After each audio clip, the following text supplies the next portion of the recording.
Parler de sa mort qui allait venir. Il y avait une période de préparation pour en arriver là.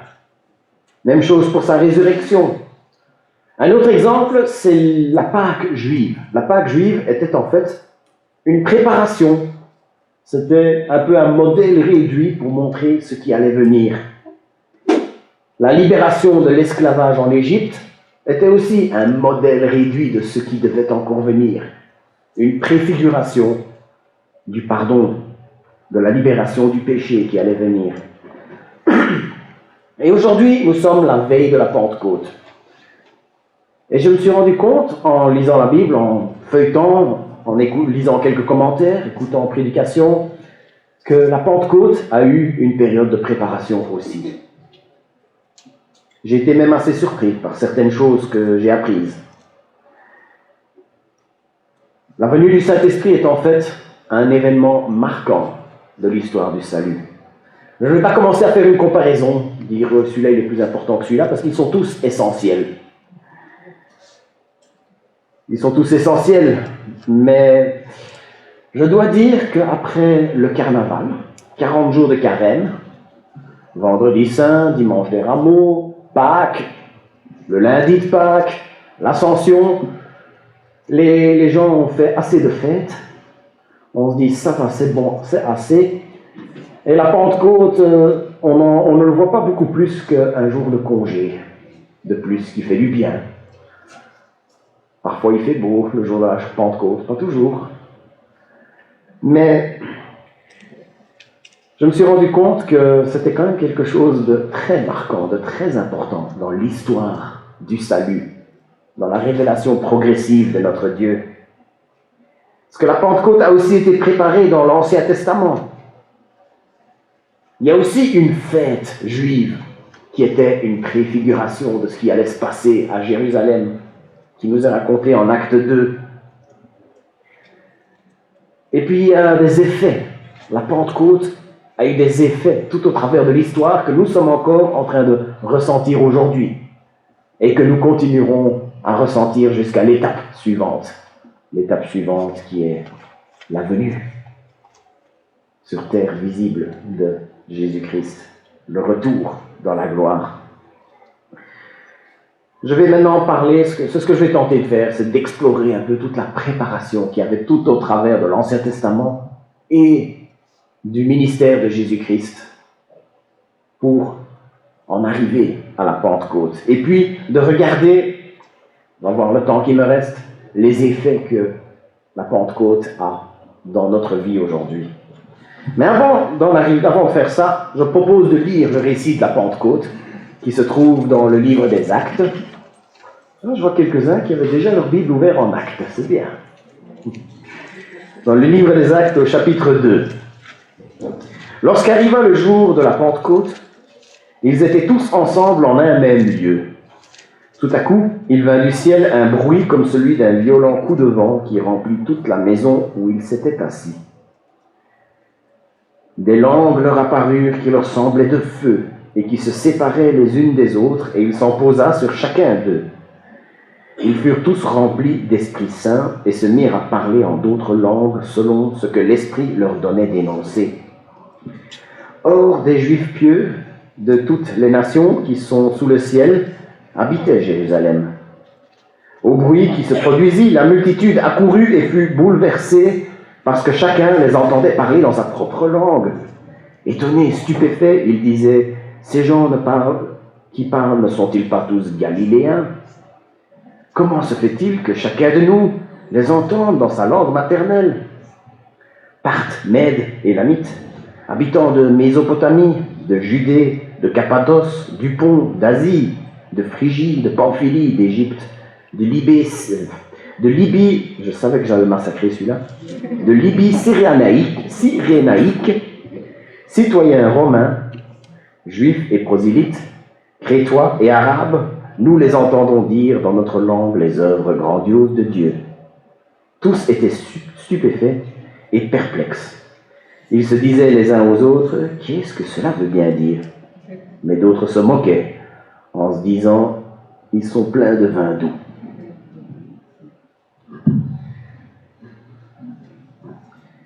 Cette année, en 2022, la Pâque juive tombe le 13 avril. Et notre Vendredi Saint est tombé le 15 avril, 2 jours après. Et la proximité de ces deux fêtes n'a absolument rien d'anodin.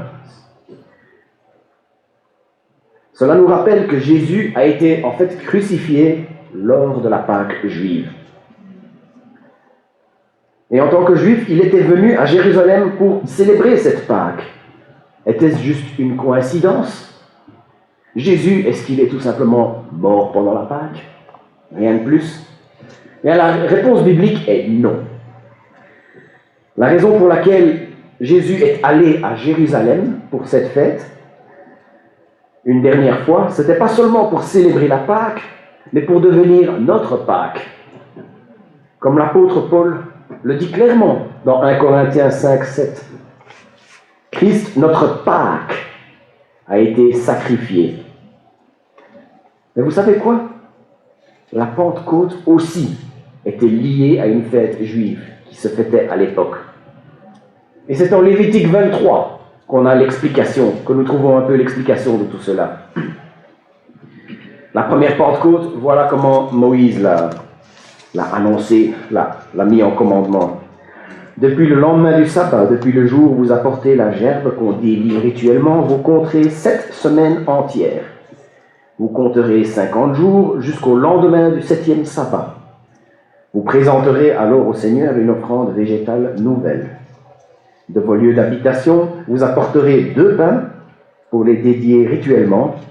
Ils seront de 2 dixièmes de fleurs de farine levées et cuits. Ce sont les premiers pains pour le Seigneur. C'était ce qu'ils appelaient la fête des semaines. Et les instructions étaient très précises. Ils attendaient 7 semaines et 1 jour. 7 fois 7, quelqu'un? 49. 7 fois 7, 49, plus 1, 50. Pendant Pentecôte veut en fait simplement dire 50. Il n'y a pas plus compliqué que ça. Ce jour-là, ils présentaient une offrande végétale nouvelle, qu'on appelait aussi les prémices. C'est parce qu'ils étaient dans les premiers jours de la moisson. Ils avaient planté, ils avaient attendu en entretenant les terrains, et maintenant ils commençaient à en récolter les fruits. Les champs commençaient à être prêts pour la moisson. Et les premiers prix qui arrivaient étaient offerts au temple.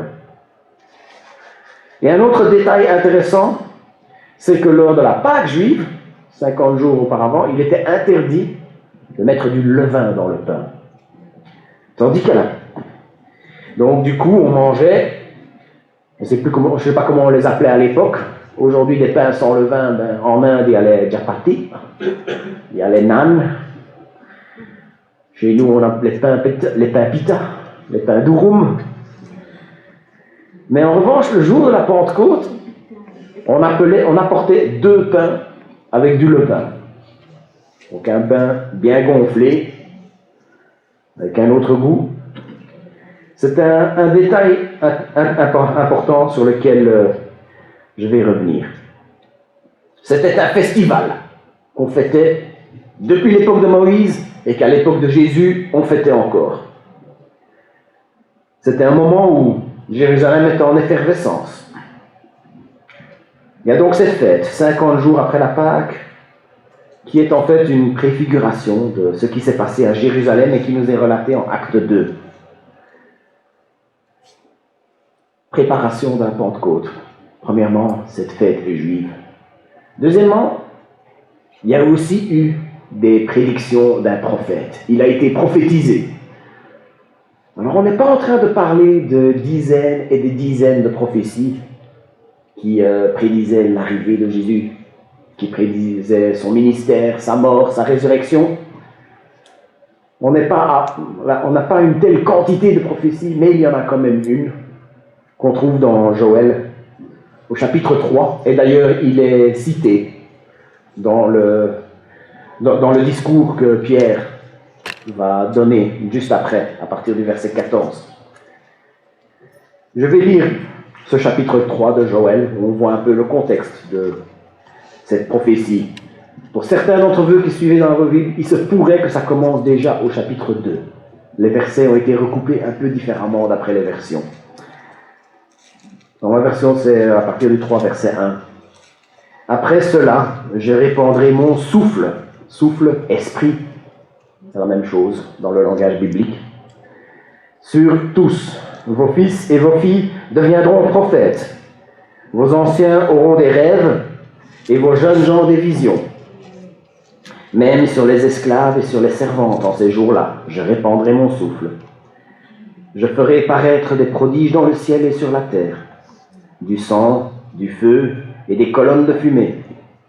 Le soleil se changera en ténèbres et la lune en sang, avant que n'arrive le jour du Seigneur, ce jour grand et redoutable. Alors quiconque invoquera le nom du Seigneur échappera, car au mont Sion à Jérusalem, il y aura des rescapés, comme l'a dit le Seigneur, et ceux que le Seigneur appelle seront parmi les survivants. J'étais une fois dans une grande conférence en Allemagne. On était 4000 jeunes, pour la plupart, et on suivait différents pasteurs. Il y avait des pasteurs qui étaient venus de très loin, et il y en avait un qui s'est mis à parler. Il a dit « Le Saint-Esprit est présent dans toute la Bible. Il est présent depuis le début. Dans l'Ancien Testament, le Saint-Esprit tombait sur des gens comme eux. » Et il a pointé du doigt, sur le bord de la Seine, il y avait quelques prédicateurs internationaux, des grands noms de l'époque, des écrivains. Il y avait George Orwell, Stuart McAllister, Tony Campolo, tous des noms assez connus, peut-être qu'ils sont un peu moins connus maintenant. Et il a dit, voilà, le Saint-Esprit tombait sur des gens comme eux, là. Et tout le monde venait pour voir et disait, waouh. Seulement maintenant, eux, ils sont comme vous et moi, puisque le Saint-Esprit tombe sur tout le monde. Ça, c'est la différence à la Pentecôte. C'est le jour où le Saint-Esprit a été versé sur toute chair. Auparavant, c'était quelque chose qui arrivait de manière ponctuelle, à gauche, à droite. Mais à partir de cette histoire qui nous est racontée dans Acte 2, ça a commencé à être versé sur toute chair, et ça a été prédit par le prophète Joël. Autant vous dire que c'est un signe que c'est quelque chose d'important, quelque chose qu'il ne faut pas perdre de vue. S'il a trouvé bon de le prédire à l'avance, de le préparer, de préparer le terrain. Le Saint-Esprit est pour tout le monde. Et c'est grâce à lui, si on regarde bien ce que Joël est en train de nous dire, c'est grâce à cet esprit que toute personne qui invoquera le nom du Seigneur sera sauvée. Donc il y a eu le festival juif, la fête des semaines, il y a eu la prophétie de Joël, et puis il y a eu la préparation que Jésus lui-même a faite pour l'arrivée du Saint-Esprit. C'est surtout dans un très long discours très profond, dans Jean 14, 15 et 16, que Jésus a commencé à parler de la venue du Saint-Esprit, qu'il a commencé à préparer le terrain pour ça. Mais avant d'en arriver, avant de commencer à regarder tout ce que Jésus a dit dans ces 3 chapitres, je me suis dit que ce serait peut-être utile d'expliquer, donner une définition du Saint-Esprit, expliquer ce que c'est, ou plutôt qui il est. Je me suis dit, il va falloir que je cherche une manière simple de l'expliquer. Alors j'ai fait quelques recherches sur Internet. Je suis tombé sur quelques titres bien accrocheurs. Comment expliquer le Saint-Esprit à vos enfants? Puis quand j'ai lu les articles, j'ai dit, oulala, il n'y a rien de très simple là-dedans. Je me suis dit, c'est pas quelque chose qui est... Je me suis dit, c'est peut-être pas possible de le définir de manière simple. Et puis, j'ai un souvenir d'enfance qui m'est venu. Je me suis souvenu d'un camp d'ado, quand j'avais 14 ans. On a fait un jeu pendant une réunion. Et un type, l'animateur a distribué des papiers, et il dit, allez, définissez-moi ces mots. Alors il y en a un qui disait prophète, il y en a un qui a reçu péché, etc. Le garçon qui était à ma gauche, lui, il a reçu père. Moi, j'ai reçu fils. La fille à côté de moi, s'appelait Helen, a reçu Saint-Esprit. Et moi j'ai dit, ouf, je suis bien content de ne pas avoir reçu là, je n'aurais pas su quoi dire. Mais vous savez quoi? Elle m'a donné la meilleure définition que je n'avais jamais entendue jusque-là. Et je vais vous dire, je n'ai pas entendu de meilleure définition depuis lors. Cette jeune fille de 14 ans. Et croyez-moi, j'en ai fréquenté des docteurs en théologie. Voilà ce qu'elle a dit. Elle a dit, le Saint-Esprit, c'est Dieu en tant qu'esprit qui nous parle et qui agit en nous. Je trouve ça génial. Ce n'est peut-être pas une définition complète, mais elle nous met vraiment sur la bonne voie pour comprendre qui est le Saint-Esprit. D'ailleurs, quand j'ai réfléchi à ça, je me suis dit, et si j'élargissais ça pour toute la Trinité? Le Père, c'est Dieu en tant que créateur, maître de tout. Le Fils, c'est Dieu en tant qu'homme venu sur terre en la personne de Jésus, mourir pour nos péchés, ressusciter et puis retourner dans la gloire. Le Saint-Esprit, Dieu en tant qu'esprit qui nous parle et qui agit en nous. Il s'agit de 3 personnes distinctes, mais il s'agit d'un seul Dieu. Comment est-ce que c'est possible? Je ne sais pas, et ce n'est pas grave. Ce n'est pas parce que je ne comprends pas quelque chose que cette chose est forcément fausse. Venons-en au discours de Jean 14, 15 et 16, où Jésus parle à plusieurs reprises du Saint-Esprit. D'abord en Jean 14, 25. « Je vous ai parlé ainsi pendant que je demeurais auprès de vous. Mais c'est le défenseur, l'Esprit Saint, que le Père enverra en mon nom, qui vous enseignera tout et qui vous rappellera tout ce que moi, je vous ai dit. » Jésus avait enseigné beaucoup de choses, mais il n'allait pas être le seul à enseigner. Un autre allait être envoyé par le Père. Et qu'est-ce qu'il nous dit de lui? Il l'a appelé, dans la traduction que je viens de lire, le défenseur. En fait, le mot utilisé, d'autres vont avoir le conseiller, d'autres vont avoir l'aide, d'autres vont avoir le consolateur. Je me suis dit, ce sont des mots qui ne veulent pas tous dire la même chose. C'est pour ça qu'il a été important pour moi d'aller voir dans le grec, dans l'original. C'est pour ça que c'est bien de pouvoir regarder dans l'original. Une petite parenthèse, si vous voulez faire cet exercice chez vous, il y a moyen de le faire sans apprendre le grec. Le cours de grec, c'est quelque chose qui nous fait beaucoup flipper pendant les séminaires. Et le cours d'hébreu, il y a moyen de le faire sans apprendre le grec. Je peux vous apprendre à le faire et il y a des ressources gratuites en ligne pour le faire. Seulement, un petit problème, c'est qu'en français, il n'y a pas grand-chose. Donc si vous ne voulez pas apprendre le grec ou l'hébreu, apprenez l'anglais. Comme ça, vous pouvez utiliser Bible Hub. Je peux vous apprendre à l'utiliser. C'est plutôt simple. Le mot grec, dans l'original, c'est paraclète. Paraklétos. C'est le même mot qui est utilisé plus tard quand Jésus est présenté, je l'ai entendu dans une prière ce matin, comme un notre avocat qui nous défend auprès de Dieu. Paraklétos, c'est la personne qui nous défend, qui défend notre cause auprès de Dieu. Le Saint-Esprit est envoyé par Dieu pour, en quelque sorte, défendre la cause de Dieu auprès de nous. Alors, loin de moi de dire que nous avons une position de juge par rapport à Dieu, pas ce que j'ai dit, c'est juste que le Saint-Esprit, dans un sens plus large, est en train de parler de la part de Dieu. Il est en train de nous convaincre. Le Saint-Esprit est destiné à prendre la place du Christ auprès des apôtres, après son ascension vers le Père, à les conduire dans une connaissance plus profonde de la vérité de l'Évangile et à leur donner la force nécessaire pour leur permettre de subir des épreuves et des persécutions pour le royaume divin.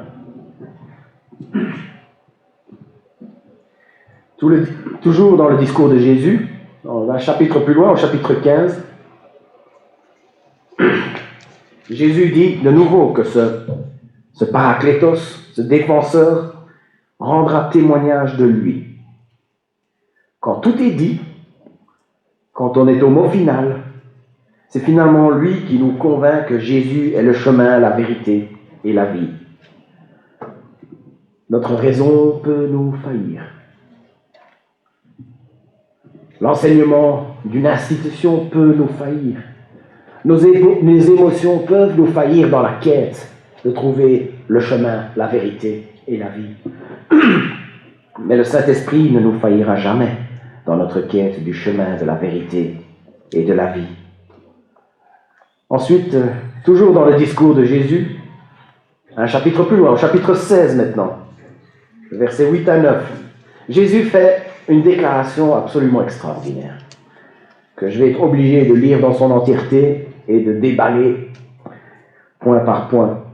Jean 16, versets 8 et 9. Quand il sera venu, lui, il confondra le monde en matière de péché, de justice et de jugement. En matière de péché, parce qu'ils ne mettent pas leur foi en moi. En matière de justice, parce que je m'en vais auprès du Père et que vous ne me verrez plus. En matière de jugement, parce que le prince de ce monde est jugé. Jésus est en train de donner une mini-prédication en 3 points ici, un peu comme les miens de temps en temps. J'ai l'impression, et j'ai peut-être tort ici, je ne suis pas en train de vous affirmer ce que je dis maintenant, mais j'ai l'impression que les gens qui ont dû entendre ça n'ont rien compris. Mais que Jésus savait que ça allait être mis par écrit. Ça allait être mis par écrit et ainsi des gens comme vous et moi, et ceux qui étaient avant nous pendant 2000 ans, pouvaient le décortiquer, le déballer, essayer de réellement comprendre ce que Jésus a voulu dire par ces phrases.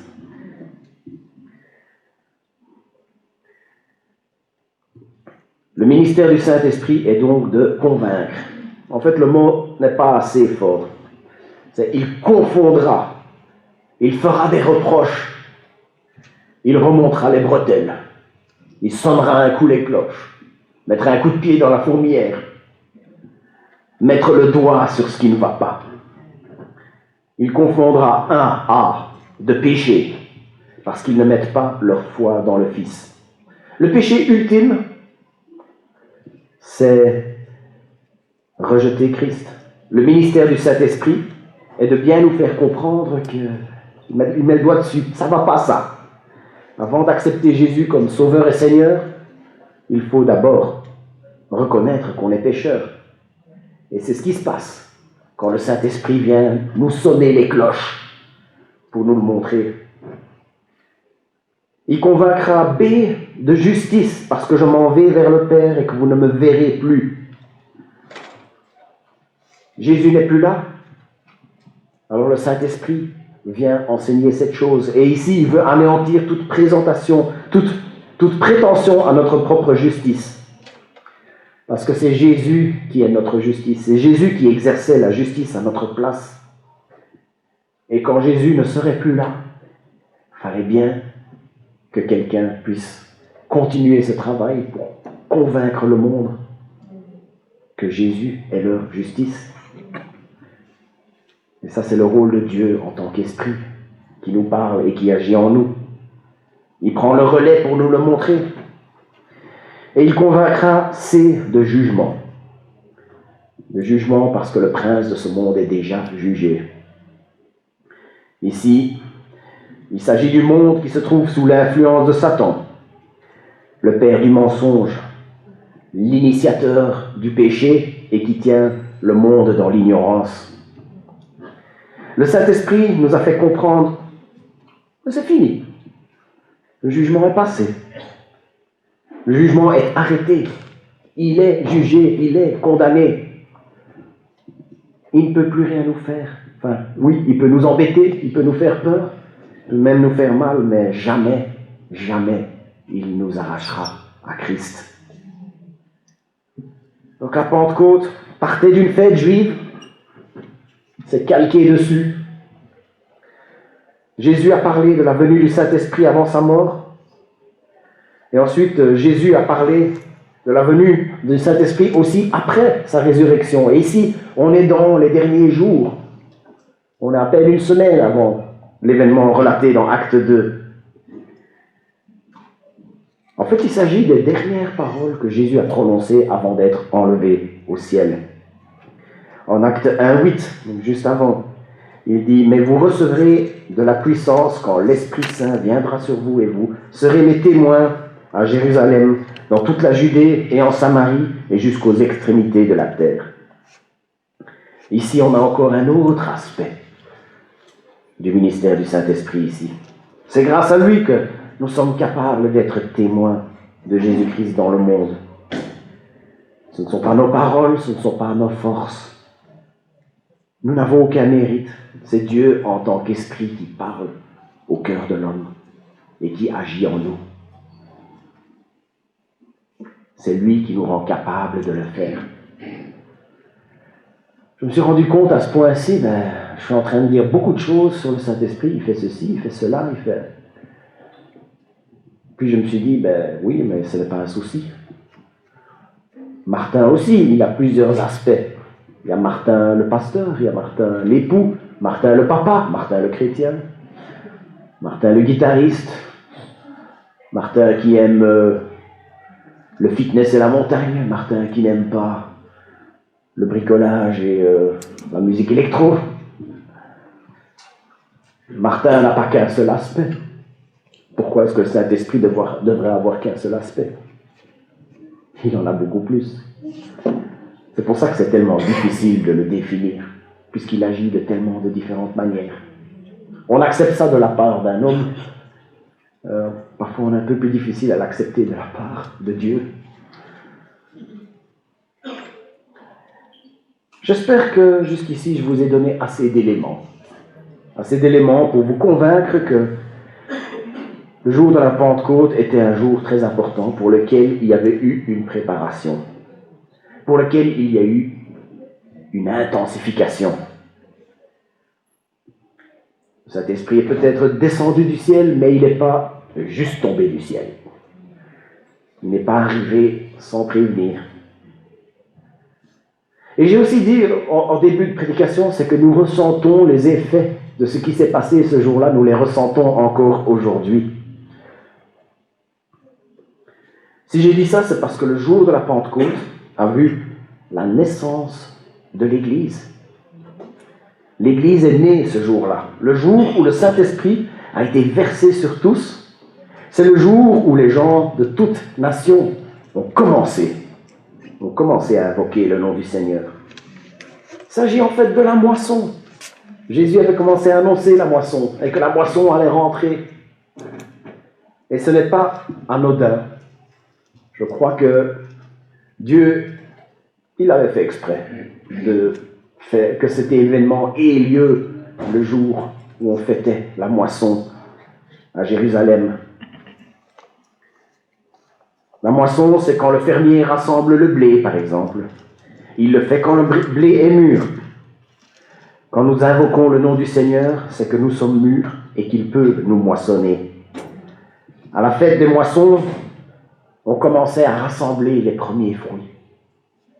C'était les prémices qu'on venait offrir au temple. Le reste de la moisson allait arriver plus tard. Il est dit à la fin du chapitre 2 que ce jour-là, 3000 personnes ont été ajoutées. Voilà, ce jour-là, ça a été les prémices. Les premières semailles étaient rentrées, la première moisson était rentrée, et le reste allait encore venir plus tard. Et ça, le plus tard, eh bien, c'est nous. C'est cette Église qui a continué à grandir, continué à œuvrer pendant 2000 ans et qui continuera jusqu'au retour de Christ. C'est la moisson qui est en cours. Nous sommes en train d'être moissonnés. Nous avons été assemblés auprès de Dieu dans cette moisson.